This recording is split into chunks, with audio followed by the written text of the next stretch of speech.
Okay guys, tapos na ang ating power inverter. Yan. Ito ang nagamit kong power inverter. P2. Yan. P-E-Y-T-O. P2. Okay. At ang energize yun na yan. Television. Yan. TV. Yan. Yan ang output. Ito ang output. Yan. Okay. At ito ang circuit breaker sa power. Okay. At sa charging. Ito. Charging. At ang negative. Yan. Negative for charging. Ito. Okay. So, itong power inverter na ginawa ko ay matagal ito malubat kasi 24 volts ito. Yan. 26.3 dito. Okay. Yan. Ang energize ngayon ay TV lang. TV. Pero kaya ito. Pwede lagyan ng iba pa. Kaya 100 watts ito. 300. Okay. Yan. Ang TV. Okay.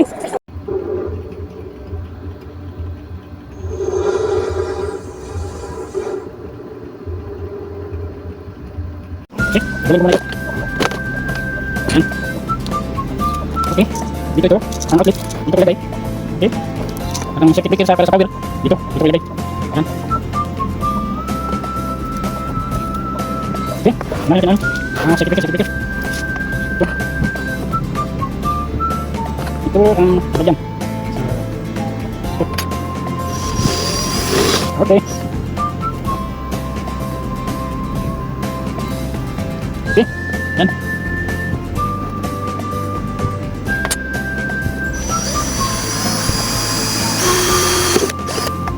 Okay.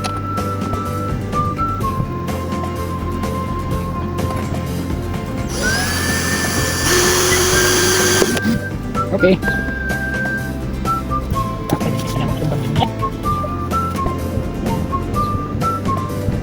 Okay.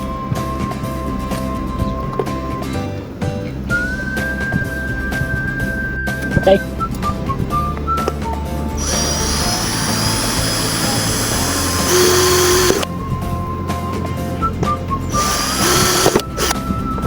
Circuit breaker ang mas maganda dito.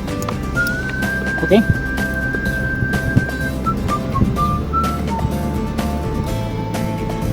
Yan.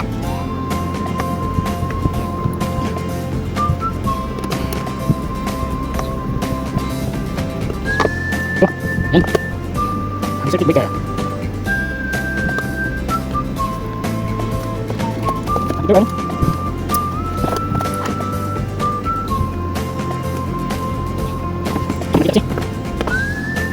Yan. Fix na. Ang circuit breaker. Yan.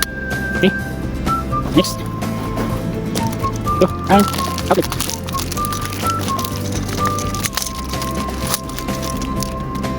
Okay.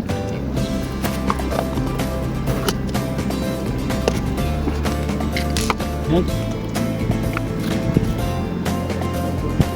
Okay, ito ang outlet. Yan. Okay.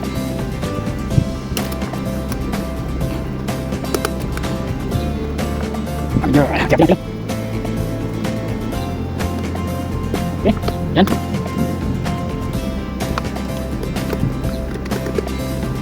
Okay, itong battery junction post dito.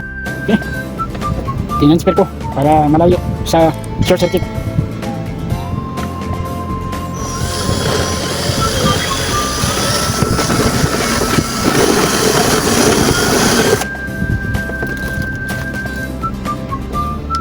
Okay.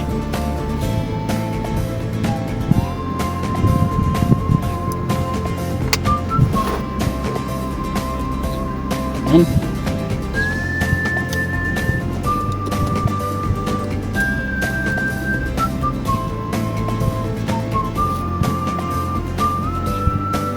Okay. Yun parang mataas. Okay, sakto lang.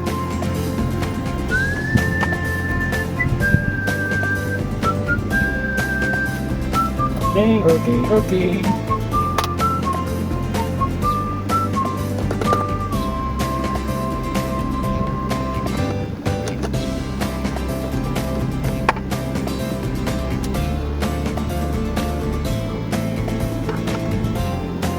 Ito ang battery junction post para sa kanyang connector sa pag-charge.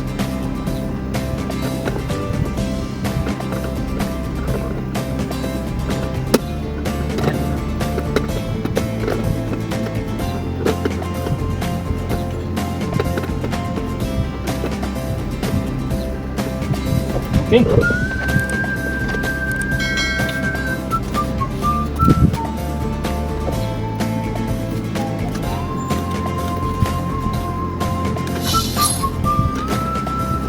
Okay.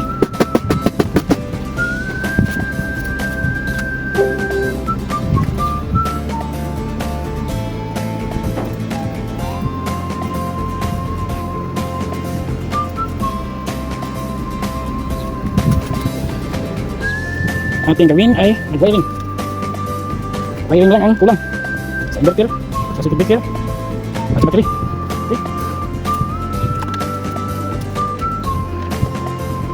Dito tayo.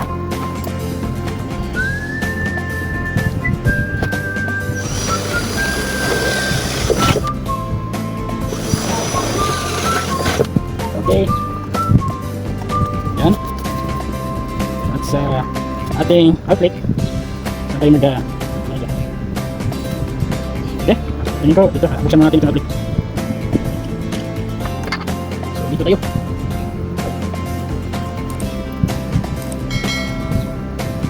Dito ang line natin. Okay. Okay, dito tayo.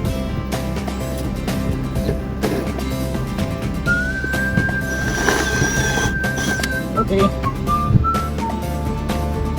Yan. Okay. Ito natin labas. Yan. Ito isa. Dito sa ibabaw. Dito lang. Dito lang sa gilid. Pwede sa dito sa ibabaw. Kaya natin. Hindi pwede. Dito.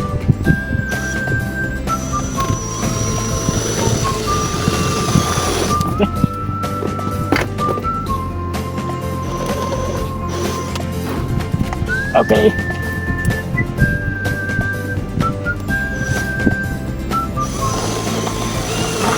Okay.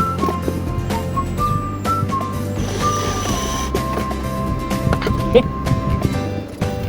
Ayan na. Okay. Saan tayo mag-negative? Negative. Dito. Okay. Dito tayo mag-negative.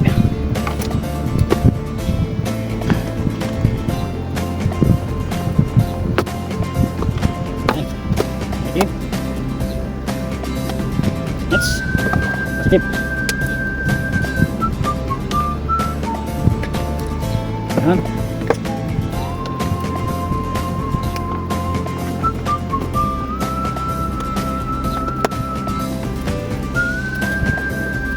Okay. Ayan, ang positive.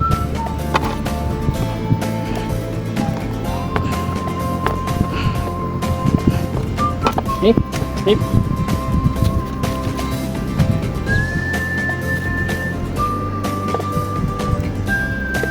Okay.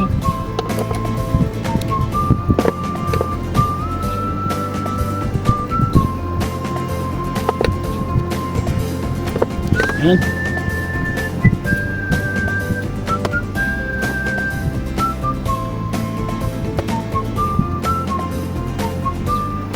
Okay, ayan na. Outlet. Okay.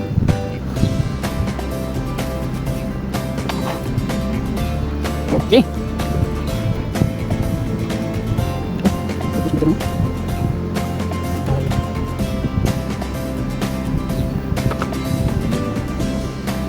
Susi.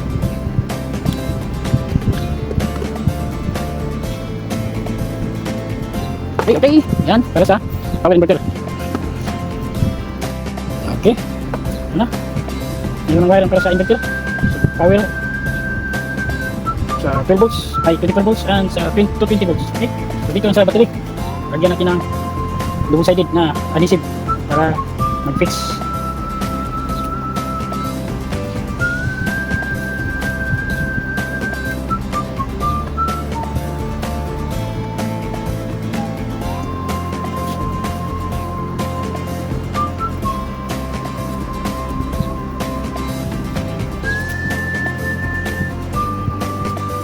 Ayan. Okay. Lagyan natin ang battery. Ito na ang battery.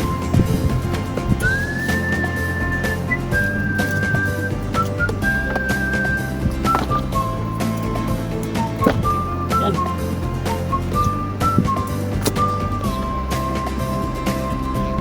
Yan ang battery natin. So, yan, fix na siya.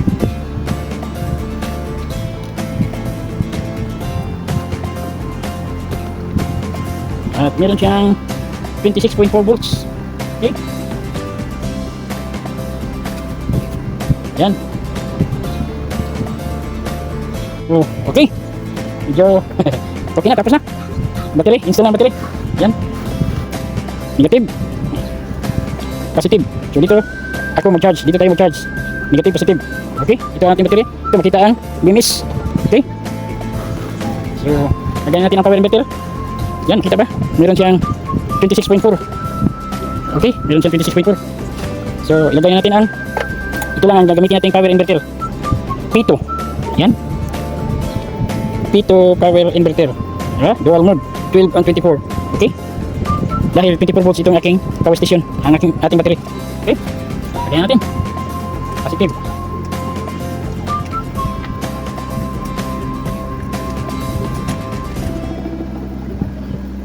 Okay. Negative. Negative.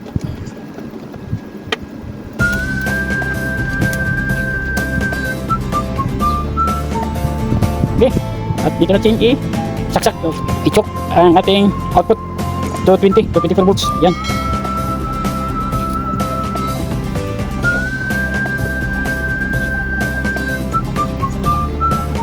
Ang taas ang na-install kong keyboard. Okay na. Taas ang keyboard. So, okay lang. Yan. Okay. Lagyan natin ng ito. Lagyan natin ng double-sided na adhesive.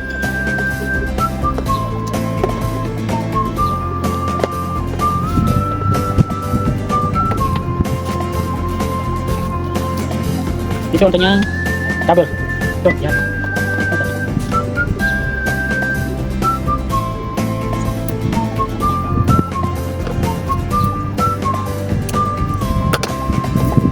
Okay. Yan.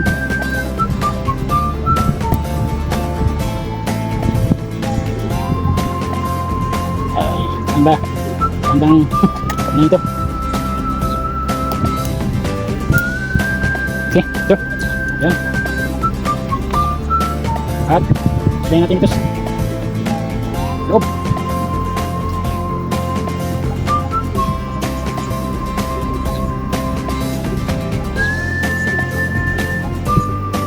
Okay, yan. So, meron 26.4 volts. Okay, meron 26.4. Yan. Okay. So, pwede na itong testing. So, ating i-testing. Yan. Testing natin.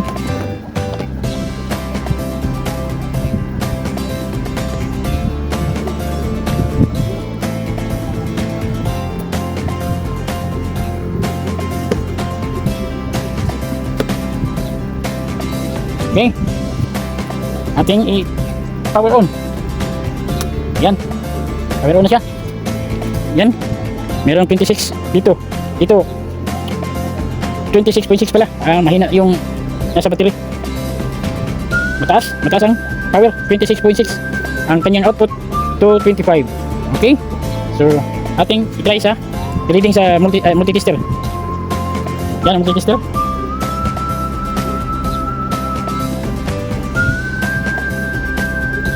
$214. So,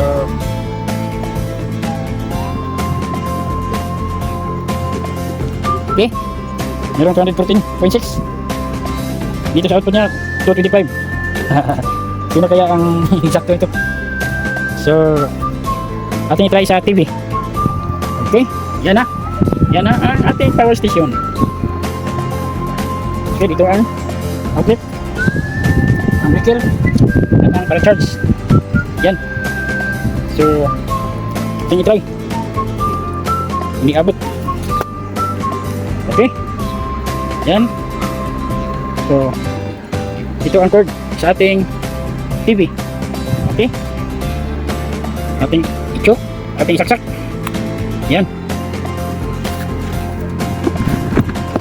Okay. Saksak na.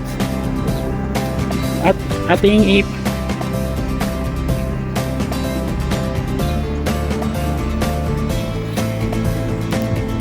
i-power on. Saan ba yung remote? Ang remote. Okay. Dito ang remote. Ano ba yan? Okay. Dito ang remote. Yan. Power on. Okay. Smart TV. Wisdom share. Yan. Okay. Function na natin. Ang ating power station. Yeah. 26.4 24. Yan. Yan. Okay. 27. Yan. Transfer sa 21. 7. Ah, wala na 7. Yan. One items na may tutulong na ebidensya. Pag-ebidensya lang mga ito. Sa appeal deadline para magsumite ng ebidensya ang dalawang panig. May iba ng update si Vice President sa Presidente sa Ginutungan Legal Team. Mag-update. Sa susunod kong update dito sa ating power station. Itong power station na to sa akin ay Sa ngayon, tanging ang ginagawa ko to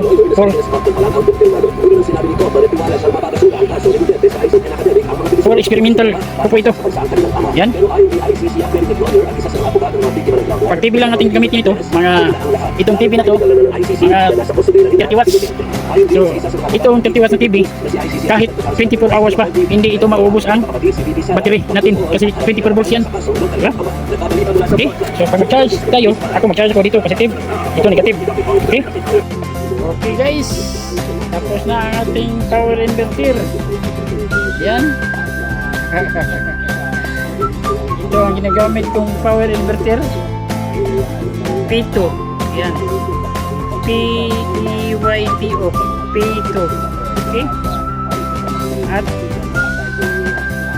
ang energize ngayon ay ang television. Yan. TV. Yan. Yan ang outlet. Itong outlet. Yan. Okay? At ito ang circuit breaker sa power. Okay?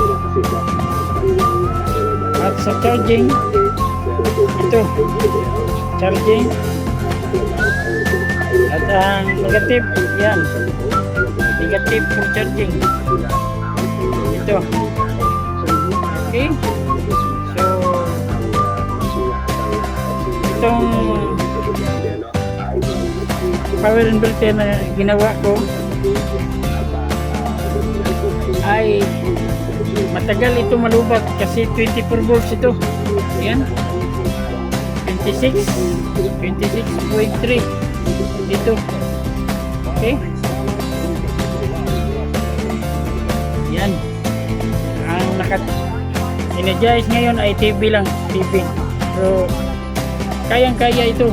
Pwede lagyan ng iba pa. Kayang-kaya 200 watts nito. 300. Okay? Yan. TV.